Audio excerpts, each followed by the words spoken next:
Okay, so I think we're going to kickstart the panel discussion. So given the significant changes across global, financial, technological, and the political environments that we all face, it's our collective purpose as the HR community in India to future-proof our beloved organizations to ensure that there's sustainable and continued business success. So in this panel discussion, we're going to be focusing on 4 key HR trends that are very, very prominent at the moment and things that we're all interacting with on a daily basis. So the first topic that we're going to be discussing is technological integration in the workplace, diversity, equity, and inclusivity. We're going to be talking about employee experience versus engagement, and lastly, skills development. So those are going to be the 4 themes. And what we've done is we've assigned each one of those HR topics to our HR leaders, and we're going to be asking them a couple of questions with regards to those topics.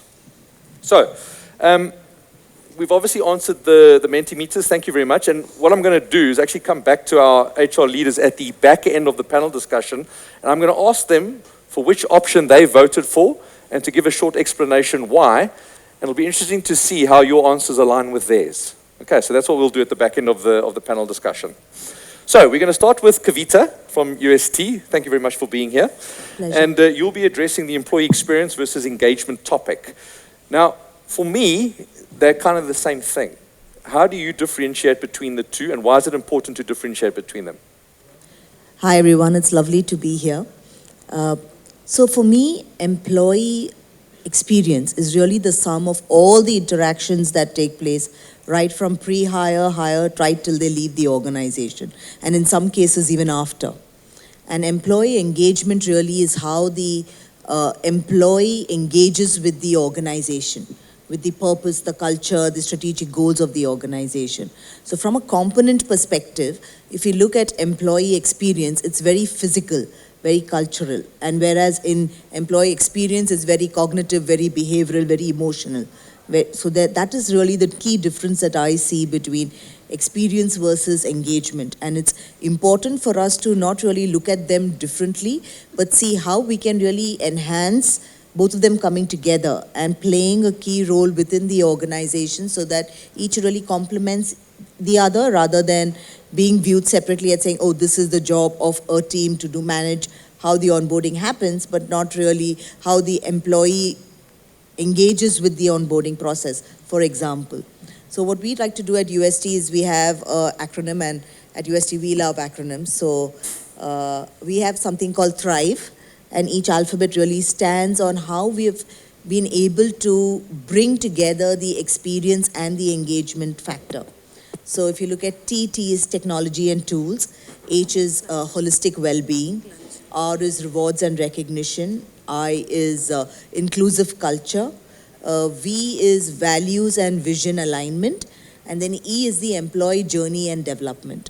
So each of these, if you look at it more from how is it that the physical aspects are taken care of, infrastructure, conversations, mentoring, all of that takes place, as well as what is the purpose of the organization? Can the person who's coming on board or is already in the organization really align with what the purposes of the organization? So UST's purpose has always been transforming lives of our employees, our clients, and the world around us. So that's something we talk about a lot when we're even interviewing someone, whether it's at the junior most level or the senior most level, saying, you know, when we bring people on board, you really need to be aligned to that philosophy of saying that we will turn away business that will impact society, even though the revenue is high, because it goes against our value system. So once you start looking at that philosophy and bring it in, it's very easy to marry the experience and the engagement. Interesting.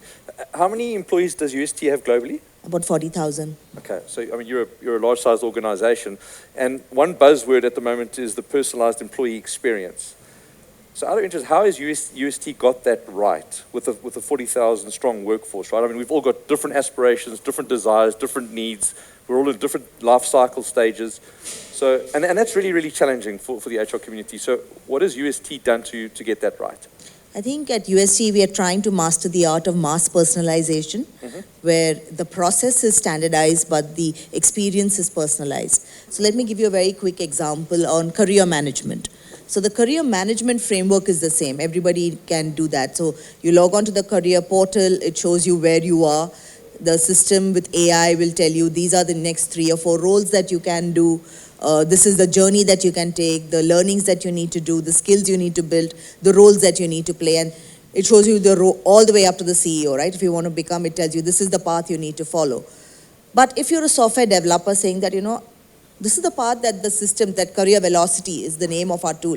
Career Velocity is showing me, but I don't want to follow the software developer route. I want to follow the cloud architect route to becoming CEO. So I go and I type in and saying, how do I do that route? And then the system will work and say, okay, if that's the journey you want to go on, then here are 3 or 4 paths that you need to follow. Here are the programs you need to do, the skills you need to build, the roles you need to play. And if you follow that, then the possibility of you getting to where you need to reach is very high. And if you do complete everything that's listed out, whenever there is an opportunity that opens up for a cloud architect, and we publish it internally and externally, your name goes to the top of the pile. So you then become part of the talent marketplace and part of the pool that really has made the effort to invest in themselves. So internal mobility gets impacted. So the framework is mass, but this way and the journey is very, very personalized to each person. And that could differ from every single individual. So you could have 40,000 career path journeys leading to the same goal under the same framework, but following very, very different, unique journeys that make sense for them. Crystal clear. Thank you. Lovely responses. I'd like to bring Kieran into the discussion to talk about skills development. And I think we all know that this is something that HCL Tech does very, very well, especially as one of our globally certified top employers. And upskilling, reskilling is a buzzword at the moment. So after the extensive training that HCL Tech does in developing talent, obviously retaining your talent then becomes absolutely critical. So what are the most effective approaches that you have found in nurturing skills and managing talent within your organization? Thanks, Billy, and great to be here. I'll answer that with just a small story. Okay. I'm sure a lot of us here are tennis fans, and we have our preferences between Roger Federer and Rafael Nadal, right? And we love those long rallies, and we still cherish that, right? Sometimes it gives you the goosebumps just thinking about it. This is something which I've heard about it and which I've done a little bit more study, saying that skill development, criticality is not at trying to do everything extravagant, right? 2017 Australian Open, Rafael and Federer match going on, 5-setter. Rafael wins first one, second is Federer, then third, then go that, and finally Federer wins that match. I think what was important is until then Federer was really struggling to take the rallies from Nadal because his backhand was not appropriate. He developed that skill to make sure that his backhand was able to return the serves that was being put at him by Nadal. Just imagine one of the greatest athletes in tennis wanting to develop his skill, which by then he probably was already called as the GOAT, right? With that small skill development of saying that my backhand is something which is causing me to win larger and win long games. You know Nadal, right? I mean, he is one who is going to put you a long rallies to win so the opponent makes the mistake. If you have to really develop yourself, it is not about to prove that you are stronger, but you have to make sure that you are negating the strength of the opponent. Now, if I take the same example and say what we are doing, it is not about trying to put a race of saying who is more skilled. The ability is that I always acquire a skill, but how do you apply the skill? And this is a classical example of how one of the greatest tennis player is able to spend 22 hours on training to improve his backhand so that he can continue to be the best player, right? Similarly, this is some philosophy which we also extend in HCL and say that it is not about doing everything extravagant. It is not you learn Python today and tomorrow you have more salary coming in for a full stack developer, I will change that. That is not skill development, right? It has to be progressive, which will play to your strengths.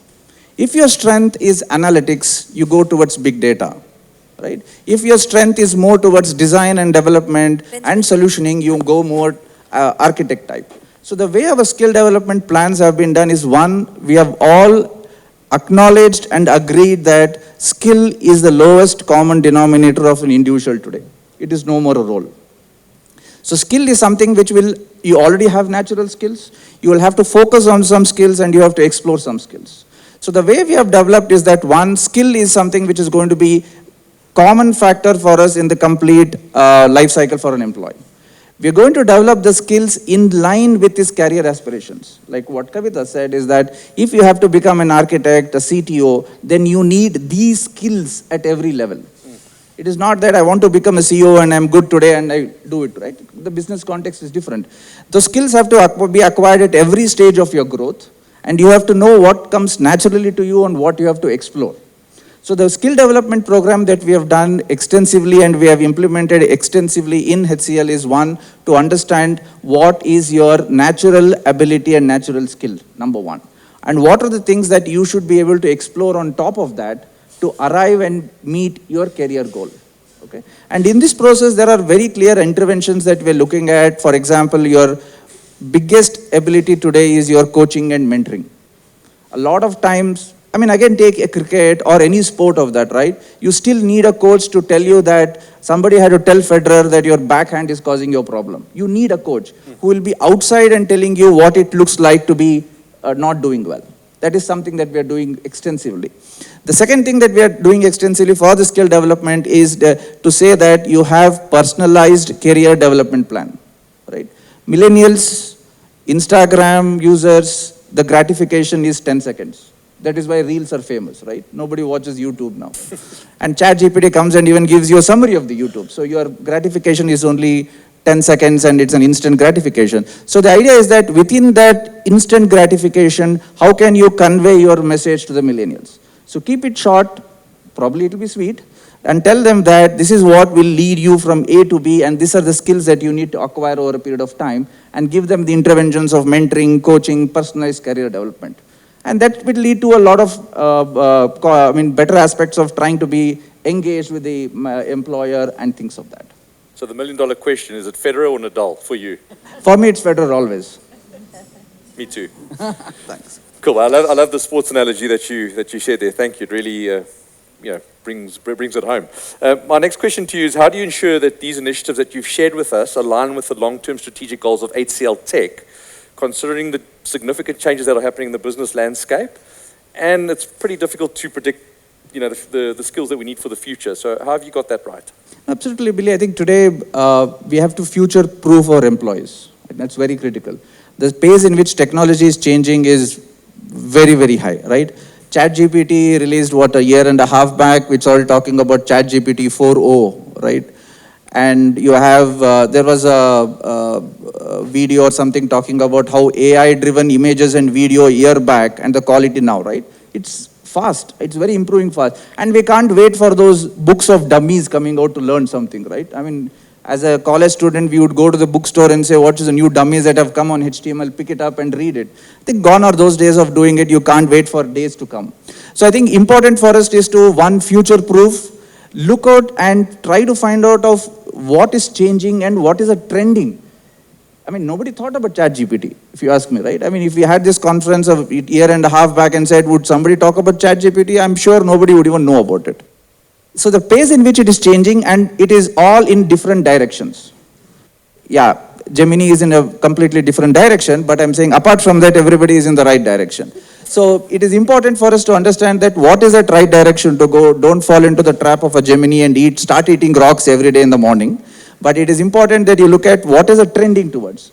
Future-proof them. You might be wrong in 20% of the time, right? People talked about people moving to cloud is going to improve at a fast pace, but no, it didn't happen. So things will change, but it is important that you future-proof, make that skills available, democratize the process. Let people choose what they want. Don't infuse that, no, you have to learn this, you have to learn that. And as you said earlier, Billy, I think the point is that while you democratize learning, you also have to make sure that you have an e-learning plus personalized learning. Right? As Adrian said in his speech, saying that if you bring people, there's a lot more human connect. You're able to relate to the emotions of why you should learn something. You'll be able to adapt to it faster. So what we are doing, short answer to that long one was that, one, bring in a combination of your e-learning plus your personalized training. Future-proof that. Make sure that HR as a function understands the purpose. If we don't understand why we are doing it, we'll just be messengers. But we understand the passion, we understand the business purpose of it, we'll be effectively implementing that. I think there's a lot of wisdom in what you've just shared. Thank you for sharing your perspective. I think it's a nice bridge to our next theme, which is technological integration in the workplace. So Shilpi, I'm going to bring you into the conversation here. And how do you see the role of technology evolving in HR over the next few years? And what key technological advancements do you believe will have the biggest impact on organizational efficiency? You can see I didn't write that question. That's far too intelligent, but I'll claim it. Thank you for that. So before I get into HR, let's talk about just the technological evolution. 2000, late 90s, early 2000 was dot-com era. Then came the entire Uber era, which really disrupted, transformed the entire industry. Uber was started by two people, by the way, in a garage. And then they just consolidated the APIs and formed the company. And here we are. So really, technological evolution has been happening all around us. The only thing we need to be looking at is today. Today, it is very crucial for us to make decisions, respond to it. I was looking at some recent survey that, recent study that McKinsey did, and where almost 75% of companies said they are leveraging at least one AI interface, one AI engine for their business processes. PwC surveyed CEOs across, top CEOs across United States, and our CEO at Empower also participated. And the results were like really astonishing.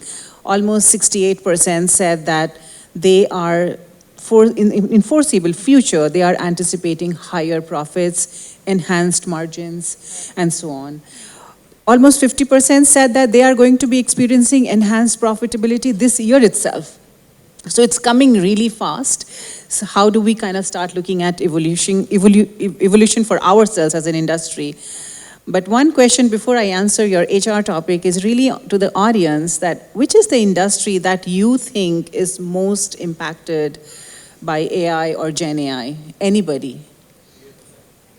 Who said that?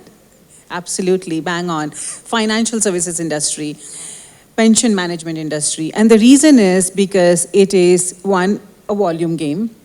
For any automation, be it technology, AI, Gen AI, to operate successfully, we need scale. We need the number. And financial services industry is very high on volume, number one, so there is scale. Secondly, it is also very manual in nature. So a lot of processes are still repetitive, manual. We have straight-through processing, so it could be easily taken and automated through an AI engine. So that's one big game changer, and that's one the industry has realized. I'm coming from financial services industry, and I'll talk about how it works at our place, at our end. But before that, which function do you think is the least impacted by AI? Anybody? Human resources, right? Because there's such a strong focus on people, collaboration, so it is least impacted. But having said that, we have seen distinct improvement in our performance, in our HR performance, in terms of how we are performing as a function when we use automation tools. Now, service tools, support tools, automated tools, Workday, all of that is there in every company. All of us are using one tool for the entire client experience, associate experience, one's consolidated platform.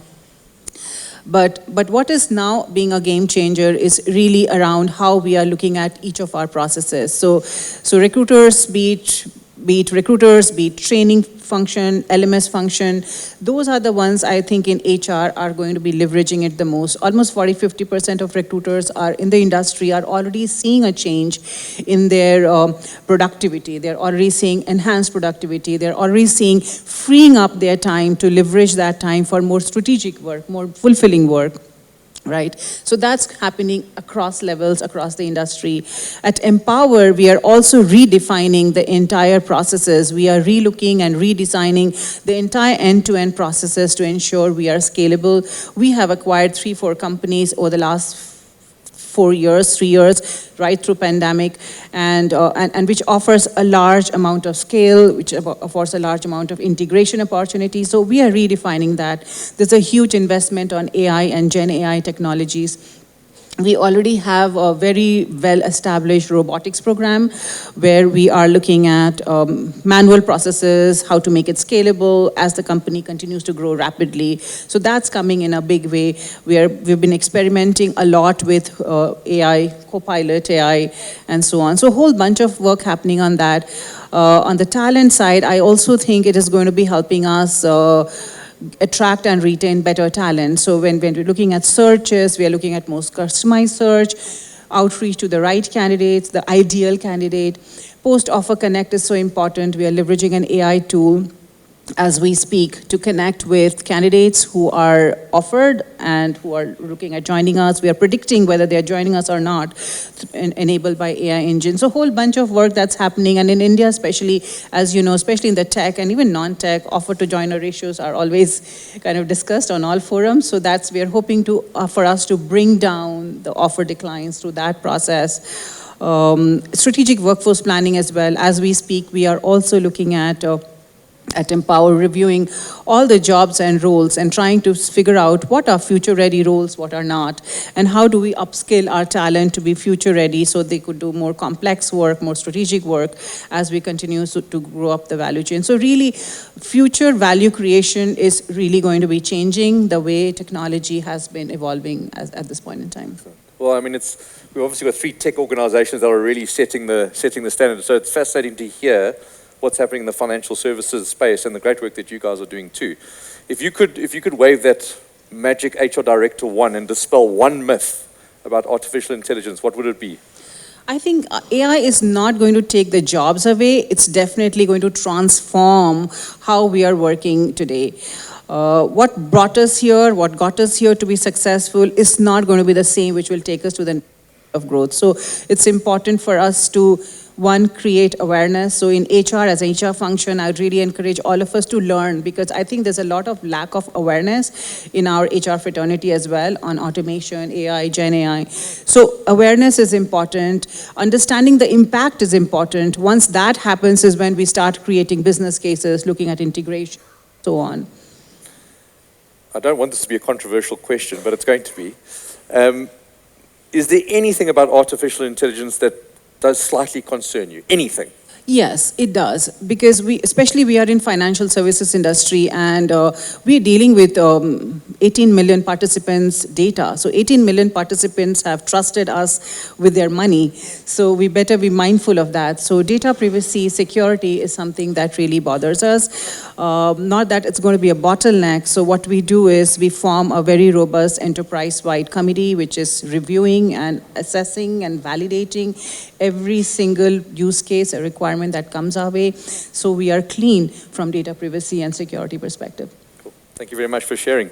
Shweta, shifting our focus onto diversity, equity, and inclusivity, which is a very, very important global topic, right? I mean, it's not just influencing us in the world of work, it's just something that's part and parcel of everyday life now. So what are some of the most effective strategies that SAP has implemented to promote DEI, and how do you measure the success of these initiatives? Yeah, so thank you. It was really wonderful to hear, and this is exactly the reason why we should do these kind of, HR Connects often, because we learn so much. I have learned so much on what Kiran, you spoke, Kavita, Shilpi, you as well. For SAP, diversity, equity, and inclusion is the way of life. We firmly believe that we would want to be one of the most inclusive organizations in the world. And that just goes beyond just, the talk, right? A few years back, you would have asked me, we would still probably look at the gender piece being, one of the most prominent aspect of diversity, equity, and inclusion. And it was largely about, what is a representation, of women in the organization and where you are when it comes to women in leadership. But we are really, as an organization, taking that whole strategy to the next level. We are really questioning the aspect of fair pay. We are ensuring that everybody who's there in the organization, irrespective of the fact that they are women and they have probably started at different timelines, or the starting point has been different for two separate individuals, we are able to really provide them fair pay. So, we do have an opportunity for everybody in the organization to feel that irrespective of where you have come from, irrespective of what your journey has been, we would pay for you the work that you are doing. right? And we would really kind of execute and implement that. Again, when we are expanding and talking, and, Adrian was talking about that aspect, the whole neurodiversity piece has been so fundamental to the work that we do in diversity and inclusion. Our Autism at Work, program has completed 10 years last year, and we are one of the first organizations to actually see how we can integrate the neurodiverse side of the community and the society into the organization. So we do have one of the highest awards in SAP is called a Hasso Plattner Award, which is named after our founder. And I'm really proud to say that just about 4 or 5 years back, the winner of the Hasso Plattner Award was one of the persons at the Autism, at Work. So it's not just about doing programs, it's about truly integrating and making sure it's a part of life. Everybody gets a common, field to work upon. And this year, if I really, to talk about India, we realized that the whole aspect about, parental benefits is largely limited, to having your maternity and paternity benefits. We realized that the working, a new mother or a new father have its own set of challenges, to come into the organization. And for the first time, we actually created an employee resource group, which is for new parents. And it is not just to share best practices, it is not just to kind of lean on each other, but also to take support. So if today I'm a parent of a really, a small baby or an infant, and I have a very important meeting to attend, I can rely on the nurture network, which is what we call it, to make sure that one of the colleagues can take care of my baby while I'm here in the office attending the meeting. Now, these are the things, which we don't speak about often. It is something which is fundamental to the work that we do. And I also believe that diversity and inclusion is not an HR priority. It's a business priority. But how do we, and I know many organizations, and maybe some of you also struggle with the fact that it largely comes to be, an HR topic, right? We in SAP have actually business sponsors for D&I. The two people who make most decisions about what kind of practices, how we will represent, how do we move our KPIs, are people belonging to the business. There are very senior business leaders who drive that agenda. Of course, me, as the HR leader for the organization, support in that endeavor.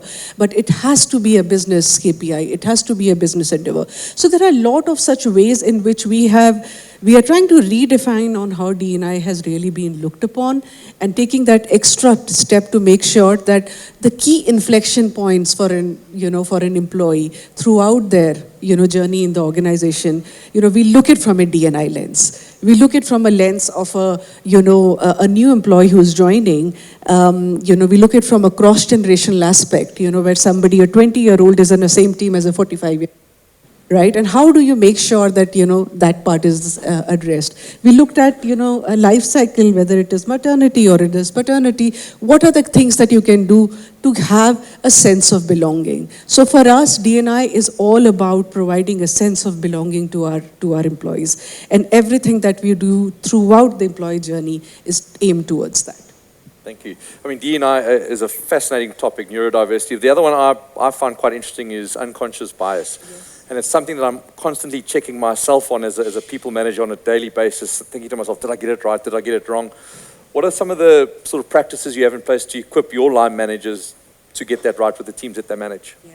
So we do have, a lot of sensitization programs that we do. And if I have to just talk about a few, for example, the whole LGBTQ plus space is an interesting one. I myself, would really want to admit here that I was, to a large extent, having a certain notion about the challenges of the LGBTQ population.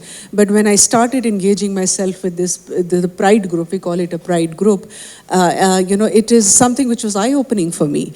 And it is just not, just kind of ensuring that you are able to hire and have a representation in the organization. You have to also play a huge role in making sure that, the team who's receiving, the people who are supporting them are also sensitized around it. Because it may not be the big things, it could be the small microaggressions which, somebody belonging to the community could face can significantly determine, how the person feels inside their organization. So there are a lot of sensitization trainings that we do. We also train our line managers and our hiring managers to ensure that, they are very, very careful, when they are a part of the hiring process, whether it is gender, whether it is LGBTQI, whether it is PWD, whether it is neurodiversity. At each of these aspects, it's very, very important. So we run an inclusion challenge program, where there are different aspects, which also includes, for example, caste, creed, everything. Where there is an opportunity for biases to creep in, we just bring it up front in front of our, workforce so that they are more sensitive about it, they are more aware about it. So there's a lot of training that we do. We are also to kind of, because we are talking about technology, we are also kind of integrating a little bit into our people processes. For example, if you look at gender, our job descriptions, they are gender agnostic right now. We try to make sure that some of the words that we are looking a superstar. It was very common a few years back to use some of these things into the job descriptions, right? Which could have a very gender-specific definition. We are trying to slowly remove all that. So there are a lot of such initiatives that we have done just to make sure that, people just do not kind of, be a spectator, but they are actually being a part of living the true D&I ethos in the organization. Excellent practices. Thank you for sharing. I don't want to keep you poor people from lunch because you've been a brilliant audience and I'm sure we're all hungry. I know I am, but I'm permanently hungry. Benji, can we whip up the Mentimeter results if you don't mind quickly? So I'm now going to ask our panelists to share with us which answer option they selected and why, but I would like you to do your best to try and explain your answer to me in 30 seconds. So we're just waiting for the Mentimeter results to come up. Okay, so that was the question. We see change management and best practice tied with embrace technology. So, Shilpi, we'll start with you. What did you select and what was your reason? My first option would be strategic partner to business. In the day and age that we are living, it's so important to understand business context, business language, business priorities, so that we are able to align ourselves and help support strong business results. Excellent. Kavita. I had selected change management and best practice because I think the traditional HR roles are already ingrained in us as HR professionals. It's now important to support the business and help them realize that they need to be the change they want to see. I swear these guys have got ChatGPT programmed in their minds. Kieran. Yeah, I'm probably taking the one with the least score. I've selected for the HR skills and agility, primarily because if I feel that if you have to be a strategic partner, our skill and our competency has to increase, our ability. Agile is important. We always seen as reactive function. I'm sorry, I'm the closed door and I'm talking to HR people that we are reactive. Is there an exit door here, Shweta? But I think it's important for us to introspect. We've always been wisdom givers to people saying that your skill is not good, so you'll have to upskill. But I think introspect and say that how many of us have really checked our competency and said where we stand. So I think that's the reason I would go for that. I knew you were going to go against the grain. That was definitely going to be the case. Shweta, finish us off if you don't mind. Yeah, so I think if we have to find an exit route, you and I both have to do that because I also selected the HR skills and agility. I think we as a, we in the HR profession always are looking at upskilling for our workforce. But, we rarely find time to actually upskill ourselves. And it's equally important because the landscape is changing very, very fast for us. And it's not just technologies. It's about how do we position our function? How do we have a seat at the table?